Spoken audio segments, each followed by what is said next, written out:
Knowing how to live on a low income isn't a luxury for many people, it's a necessity.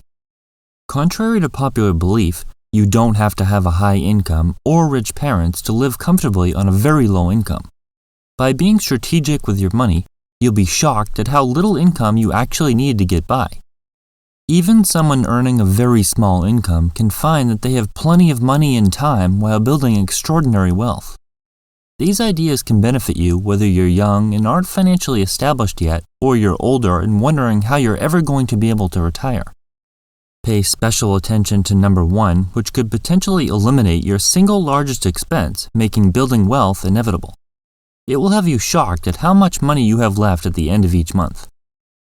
My name is Chris, and I help teach people about money, personal finance, and investing. If you're interested in improving your financial future, make sure to subscribe to the channel and hit the like button if this video is helpful. Number 7. Analyze your spending. If you find yourself broke at the end of the month, but you don't even know where your money went, this step is crucial. Knowing where your money is going isn't just for poor people. Even rich people need to know what they're spending money on. Start by knowing your monthly take-home pay. If your income is variable, use your best estimated average. Next, make a list of your fixed monthly expenses. These include costs like your housing, car payment, insurance, and any other bills that are the same every month. Lastly, make a list of your variable expenses. These are things like going out to eat, shopping, and so on. Once you have a list of your income and expenses, you'll be able to see exactly where your money is going and potential areas to cut out unnecessary spending. Number 6. Avoid debt. This goes without saying, but can't be emphasized enough when you're trying to minimize your living expenses. Most everyone knows that debt is not a good thing, and it's best to avoid it. The problem is that debt has a way of sneaking up on people. This happens when you take out one loan after another because you adjust to the added financial burden. The payments also make it more difficult to save for future expenses. For example, when you're in debt, it becomes harder to save for a newer car. Now, instead of being able to pay cash for the car, you need a loan. If the car breaks down, you have no money to repair it because payments eat up all of your income. It becomes necessary to borrow money for that, too. When you take out one loan, it probably isn't too noticeable. The danger is requiring more loans, and the payments become larger and larger until you find yourself painted in a financial corner. Number 5. Don't buy things you don't need. It sounds ridiculous to spend money on things that you don't really need or want or won't even be used, yet this is a very common behavior. You've likely purchased a piece of clothing that caught your eye in the store or online that sits in your closet collecting dust. Perhaps you spent $150 on an appliance for your kitchen that you thought you'd use routinely. You used it twice, and now it's taking up cabinet space. That $150 item you used twice cost you a total of $75 per use. Was it really worth the $150 you spent on it, and could you have predicted that it wouldn't be used frequently? Wasting money on things that we don't need or won't be used is extremely common and costs a ton of money that could be put to good use. Think carefully before spending money on unnecessary items. Implement a 24-hour rule so you don't make any impulse purchases without waiting at least a day to think about it. When you become used to this practice, you'll be surprised at how few purchases you actually make. This is great for your wallet, and it will keep the clutter out of your home. Number 4. Lower your transportation costs. Transportation is the second largest expense of the average household, and it's easy to see why. Cars aren't cheap, and neither are the costs associated with using them. Gas, insurance, and maintenance add up very quickly, sometimes totaling more than a car payment itself. According to Credit Karma, the average new car payment for Americans is $568 per month.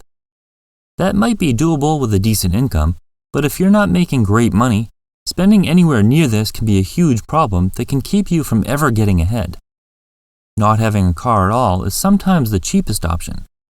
This doesn't mean hiring a service to bring you where you need to go, but instead consists of walking and biking to nearby places or taking advantage of public transportation.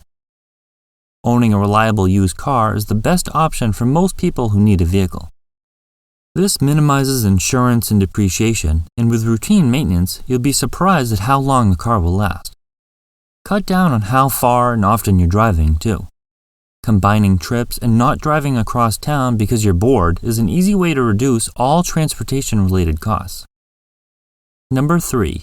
Cook. It's nice to be able to choose food from a different restaurant every day and enjoy a variety of cuisine. Grabbing lunch out is easy and more exciting than cooking for yourself, but the impact on your wallet is significant. If you make enough money, $10 or $20 per day on eating out isn't going to break you, but if you need to lower your expenses, preparing food yourself is the best option. When you cook your own meals, you can eat for a fraction of the cost of eating out, and the food is usually healthier too. As you learn to cook, you're going to find that your skills are improving and the food you make tastes better than the food you can buy at a restaurant. By purchasing items that are on sale, planning out your meals, and buying only things that you need, you'll see your grocery costs plummet. You might even find cooking to be an enjoyable hobby. Number 2. Enjoy inexpensive activities.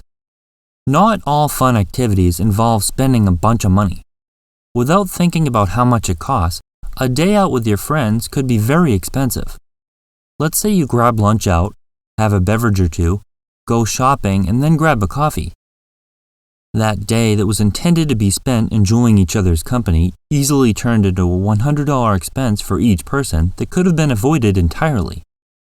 There are many activities that are very inexpensive or free, such as going to the park or going for a hike.